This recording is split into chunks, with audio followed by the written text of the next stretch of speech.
Alors bonjour, dans cette vidéo nous allons donc exposer un petit peu Radio Mobile, les possibilités qu'il a, et puis le projet, l'application projet de TuneFit. Euh, donc pour exposer, on va taper Radio Mobile. Le premier lien donc donne directement l'accès sur le site principal. Euh, pour des informations, vous pouvez checker donc cette page pour des données techniques aussi. C'est de là d'ailleurs que j'ai pris les informations. Mais si vous voulez l'installer, ben, vous n'avez qu'à télécharger et là, vous avez toutes les étapes à suivre pour télécharger. Moi, personnellement, j'ai téléchargé ici, mais ça n'a pas marché.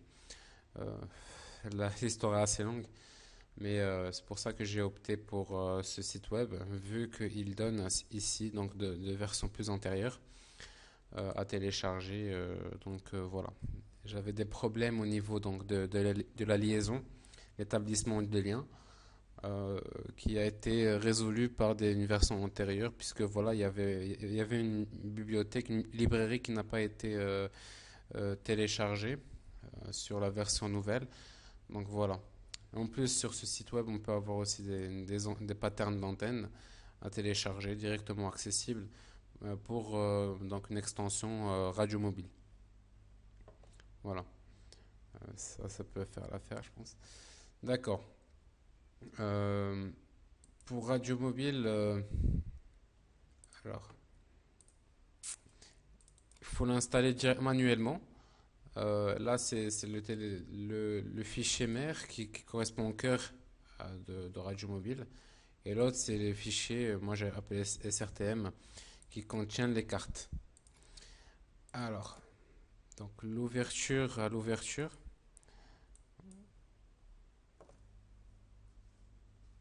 Ah, ça m'a donné donc ce que j'avais fait tout à l'heure. Euh, on veut créer un nouveau, donc effacer toutes les données, oui. Voilà, donc à l'ouverture, on crée donc de nouveaux réseaux, de nouveaux systèmes, de nouvelles stations, nombre de stations. Donc moi je maximise au maximum. Donc le nombre de systèmes, ça correspond au Wi-Fi, GSM et tout ça. Donc on n'a pas vraiment besoin d'énormément de systèmes. On peut même avoir des systèmes de même, par exemple GSM, qui travaillent sur plusieurs fréquences, bandes de fréquences différentes. Donc là, ça va être vraiment deux systèmes. Alors là, on maximise réellement avec 25. Un nombre de réseaux, puisque moi je travaille avec énormément de villes, là c'est justifié. Et le nombre de stations, bah, là ça peut être des sous-stations qui appartiennent à des sous-réseaux, ainsi de suite. Donc là, c'est assez correct. Alors, la plateforme de radio mobile se compose de barres qui permettent donc de naviguer. Mais voilà, la première étape à faire, c'est le choix des cartes ou bien le téléchargement de cartes. Moi, pour ma part, j'avais vraiment un problème de cartes, c'est ce qui m'a vraiment retardé. Et quand on voulait donc télécharger une carte, bah, ça voulait pas, vu que la liaison ne marchait pas, cette liaison. Quand on va préférence Internet et on va dans le type SRTM, le téléchargement puis le stockage en local, c'est-à-dire ici, en utilisant ce serveur FTP, ne pouvait pas marcher. Donc du coup, j'ai été chercher donc des cartes un peu partout et voir si donc c'était compatible avec l'extension radio mobile. Pour ma part, j'ai utilisé donc j'ai téléchargé des fichiers .hgt. Pour les visualiser, j'avais l'accès au logiciel 3DEM qui permettait d'avoir plus de précision là-dessus, parce que c'est le fichier le logiciel qui permet d'ouvrir les .hgt et d'autres extensions aussi valables. Euh, Là, par exemple, pour notre carte, c'était cette extension-là qui était visible. Donc là, je pouvais donc faire un resize de la carte pour avoir plus d'affinement, de précision. Mais le problème qu'il y a eu, c'est que euh, j'ai remarqué que c'était des plages de longitude et de latitude qui étaient vraiment bornées. C'est-à-dire que si j'avais une station ici et qu'une autre station qui appartient à une autre plage de latitude longitude, je ne pouvais pas vraiment exporter cette carte ou bien l'importer, hein, suivant bien sûr ce qu'on veut. Donc là, c'était le problème que j'avais. Donc là, l'idée que je me suis dit, c'était de fusionner entre deux cartes, deux plages de cartes. D'autant plus que même dans le site, c'est justifié. Même dans le site de Radio Mobile, quand on voit comment faire et où trouver les altitudes de couverture de terre et qu'on tape donc l'un des liens, notons que déjà pour les meilleures précisions qui existent, ils appartiennent vraiment au domaine nord-américain, pour des cartes free bien sûr. Et quand on tape donc un maximum latitude ou longitude et qu'on va vers le STRM3 pour le Word, euh, parfois on a une carte et parfois plusieurs cartes. Pourquoi? Parce que quand on choisit une plus grande large euh, une bande de latitude et longitude, euh, vraiment on n'est plus sur une carte HGT. On est sur plusieurs cartes à télécharger. Et j'ai quand même donc cherché, j'ai trouvé qu'il y avait d'autres sites comme celui-là qui donnaient aussi discrètement l'ensemble des cartes suivant les longitudes et les latitudes correspondantes. Donc énormément de cartes à télécharger, donc ça, il fallait donc trouver une solution. Alors j'ai été voir donc ce site web qui donnait donc les données topographiques du Maroc suivant plusieurs voilà donc versions MNT 30, 90 donc là c'était vraiment des fichiers mais cette fois-ci TIFF, pointif aussi donc valable avec qu'on peut ouvrir avec 3DEM. Voici. Mais ça donne exactement la même chose.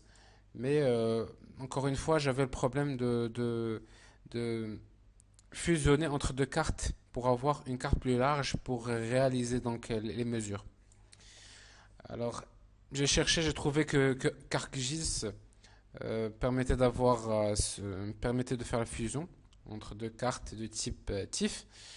Mais voilà, donc c'est un logiciel craqué. En plus, il demande la licence et tout ça, donc j'ai laissé tomber. Mais j'ai cherché, j'ai trouvé un logiciel open source, SIG, qui est beaucoup plus euh, spécialisé dans le geoprocessing et en particulier donc la possibilité de faire donc le merge entre euh, des cartes discrètes, voilà, entre celle-là et celle-là, euh, pour me donner au final celle-là. Alors là, par exemple, j'ai Midelt ici et Tunefit là. On va le voir après. Mais voilà, donc c'est quand même assez austère, hein, c'est normal parce que c'est un raster. C'est un raster, c'est un type de carte qui donne les latitudes. Ça, c'est vraiment un nuage au rayon X. Euh, et j'ai donné un petit peu plus de couleurs avec donc une palette intéressante et ça m'a donné ça. Le problème, c'est que quand j'exportais cette carte, encore une fois, elle était prise en considération. Mais j'avais toujours le problème au niveau de Radio Mobile. C'est-à-dire que quand j'ai exporté cette carte, elle était lue par 3DEM et je pouvais quand même me focaliser là-dessus, sur cette région-là. Mais malheureusement, ça n'a pas été pris en compte par Radio Mobile parce que je crois que le problème n'était pas des cartes, mais de Radio Mobile en soi.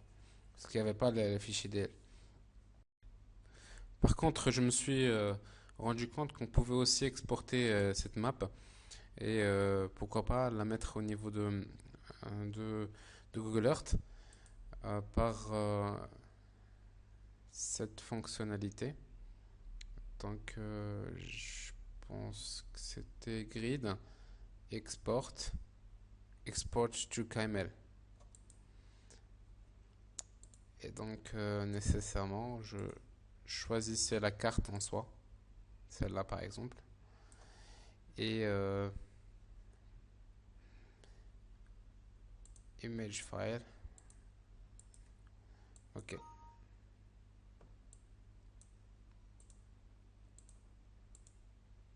mosaïque, pardon.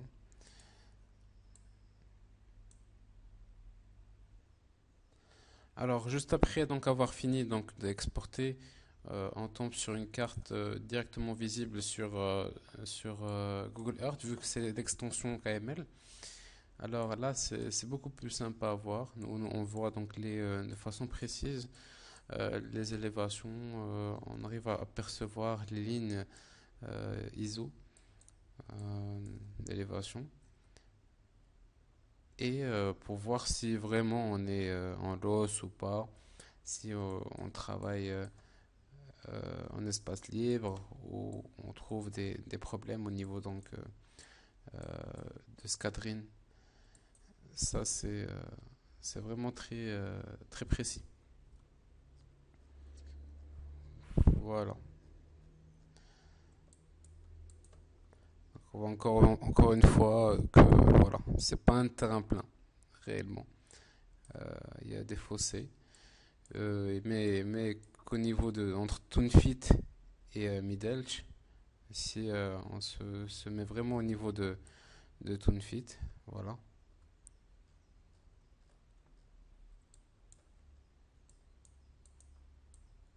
Mhm. Ben, qu'on n'est pas vraiment en espace libre.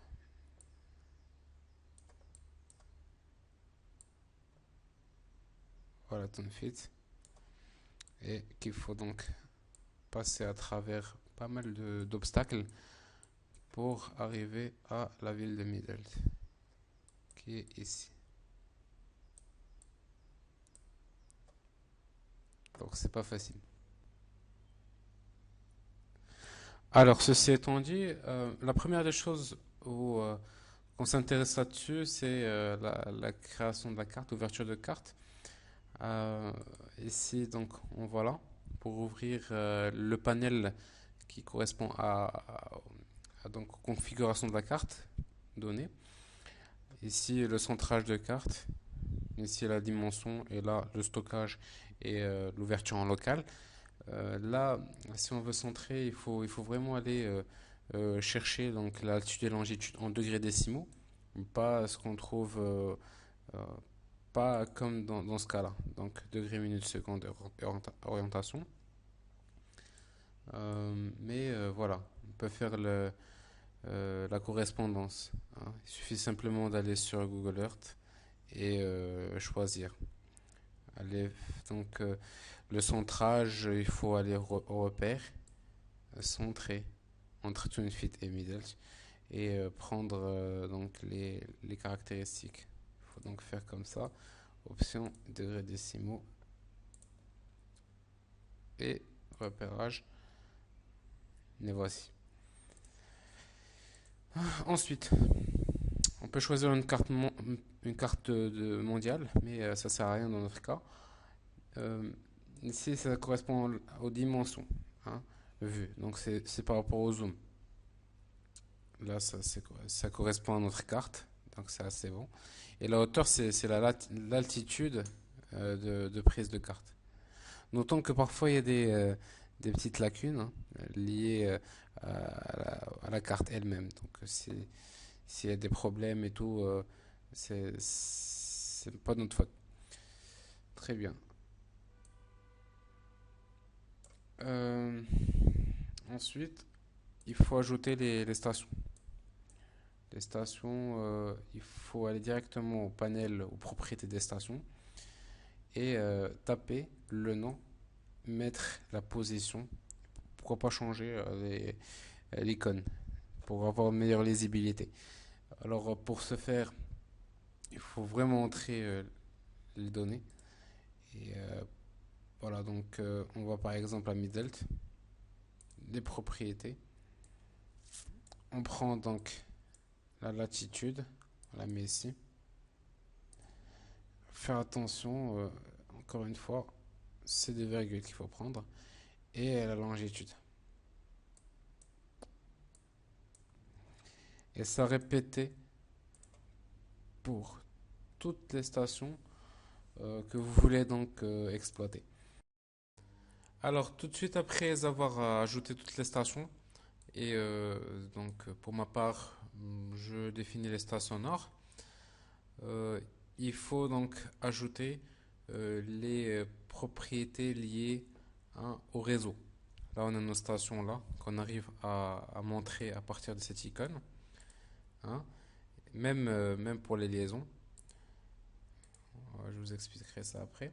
Mais on va directement ici, juste après, dans les propriétés des réseaux, où on définit les réseaux qu'on veut, le type de réseau, on peut aller jusqu'à 50.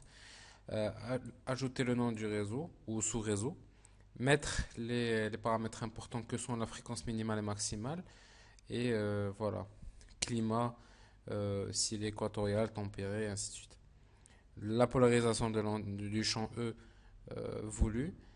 Et pour des données statistiques, on peut ajouter donc le chip hein, qui va donc avoir un effet sur le rendu final en qualité donc de maîtrise du signal. La topologie, là on choisit ce qu'on veut, donc le type si c'est un relayage, si c'est en maître esclave, ainsi de suite. Les participants qui appartiennent à ce réseau, à noter donc, qui seront donc enregistrés ensuite, hein, en fonction du type du sous-réseau. Donc pour ma part, par exemple, pour Middle Line of Sight et TuneFit, j'ai donc pris mes deux participants et pour chacun, j'ai défini donc le rôle, hein, s'il est subordonné, si c'est un relais, si c'est un commande, et donner le type hein, de système. Les systèmes qui seront donc définis dans cette case-là. On peut varier la hauteur d'antenne si on veut et aussi voir le patron d'antenne. Pour ma part, c'est une antenne omnidirectionnelle où je peux gérer bien sûr en échelle en dB du gain. Voilà. Alors, pour le système, hein, puisque pour chaque station, il faut définir un système, parce qu'on peut avoir par exemple une topologie de commande subordonnée relais et qu'on ait une commande et subordonnée qui ne sont pas vraiment du même type que le relais. Alors là, chacun donc doit avoir ses spécifications. Donc c'est là où vient jouer le rôle du système. Par exemple, un GSM, un user GSM qui a donc un terminal ne va pas dépasser les 2 watts. Pour un seuil de réception environ de 0,5, estimer les pertes en ligne, donner le type d'antenne, si c'est omni, si c'est directionnel, comme l'antenne Yagi, ou dipole. Ça nous pousse donc à nous poser la question quel est le gain, hein, donc débit isotrope ou débit dipole. Sinon, bah voilà, donc on met la hauteur d'antenne. Si c'est pour un user GSM, donc ça va pas dépasser les 2 mètres. Et puis voilà, si on travaille avec du LAN par exemple, on peut mettre des pertes en câble au plus. Donc là, c'est vraiment des caractéristiques assez, on va dire limitées, mais bon, assez correctes pour un bilan de liaison. Peut changer. On peut changer suivant le type, donc par exemple le GSM Loss, mettre une puissance d'antenne de 40 watts, 30-40 watts, ça c'est pour les nodes B, ou bien pour tout simplement les stations, les VTS. Sinon, voilà, donc en gros, c'est à configurer. Alors, ensuite, après avoir défini les propriétés des réseaux, définir les sous-réseaux, les propriétés de chaque station par rapport au sous-réseau choisi, et le système adapté à toutes les unités, Euh, on, on va donc faire marcher tout ça, voir le bilan de liaison. Pour ce faire, il faut aller ici, pour voir le lien radio. Alors, on va déjà montrer tout ce qui se passe. Donc là, on vient de définir, par exemple, dans notre cas, les liaisons, hein, qui sont matérialisées par ces traits. Voilà. Pour le rouge, définit une mauvaise liaison et le jaune définit une assez bonne liaison. Et pour ce faire, pour vérifier vraiment la qualité, on peut aller sur ce panel ici, voir les caractéristiques liées à la liaison et dépister les paramètres par rapport au type d'antenne. Donc l'azimut, le tilt, des possibilités d'obstruction, hein, connaître la pire, hein, de Fresnel, ou bien l'ellipsoïde, de- et puis la distance entre l'émetteur et récepteur, euh, quelques pertes, hein, liées aux obstructions en espace libre, même le patlos qui est défini ici, le niveau de champ et le niveau à la réception. Voilà donc des informations utiles. L'émetteur et le récepteur, chacune a donc son box. L'émetteur, là, ça définit la nature du signal et si c'est vraiment un signal qui est mauvais, S0. Euh, L'émetteur est en middle, le récepteur est en tune fit, on peut inverser les deux. Voilà. On peut choisir la station de base à prendre en considération. Euh, Connaître, donc on récapitule quelques paramètres. On peut même augmenter, hein, ou voir le patron d'antenne pour essayer d'après de pouvoir changer les paramètres dans les systèmes vus précédemment. Mais on peut varier directement la hauteur d'antenne et les fréquences d'usage. Il sert aussi à pouvoir choisir les différentes lignes. Par exemple, dans le cas, on peut voir la liaison entre Midelt et la BTS 1, qui était une assez bonne liaison.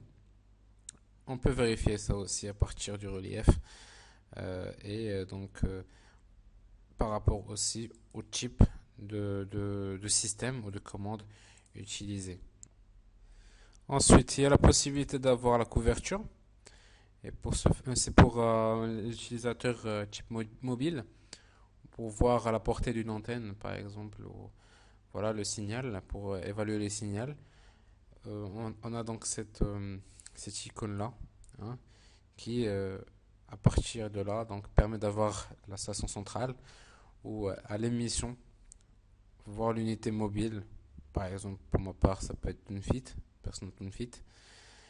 Choisir donc le type de réseau, hein, parce qu'il y aura donc un certain nombre de sous-stations, ainsi de suite. Euh, pour donner donc quelques balayages, donc là c'est 0 à 360, on peut choisir un angle précis, mais ce qui est important c'est pour voir donc la portée minimale et maximale jusqu'où donc on peut donc avoir un signal qui est correct.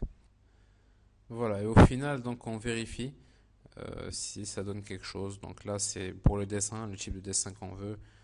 Si on veut donc en arc-en-ciel ou un style de réseau précis. Je préfère celui-là parce qu'il permet sur un paysage lunaire de donner un meilleur rendu. Donc, dessiner. Voilà.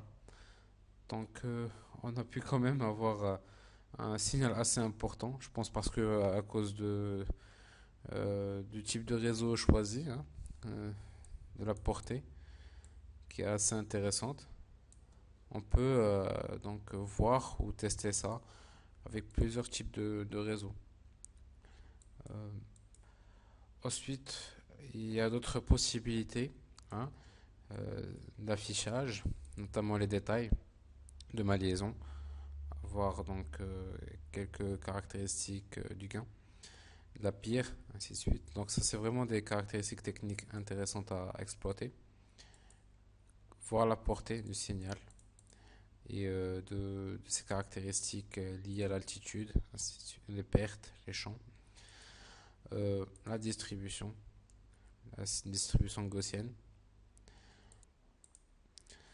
ainsi que des paramètres de vol, d'observation, de type flyby, mais c'est pas, ça m'intéresse pas vraiment. Donc, on peut avoir des options de vol qui, pour avoir une bonne visualisation, doit atteindre 24 images par seconde. Très bien. Alors, ce qui m'intéresse le plus, c'est l'exportation pour voir encore plus l'effet ou l'impact, la qualité de cette liaison. C'est de voir sur Google Earth. Et j'ai remarqué que voilà, si on allait sur Google Earth,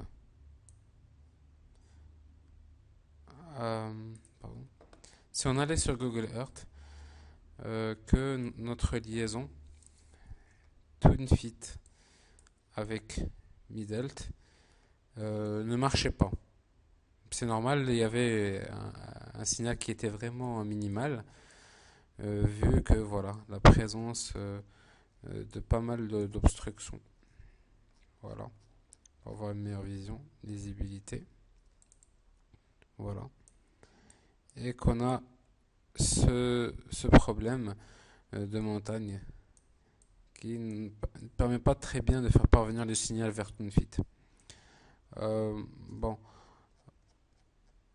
la solution était de passer par une BTS, une station relais.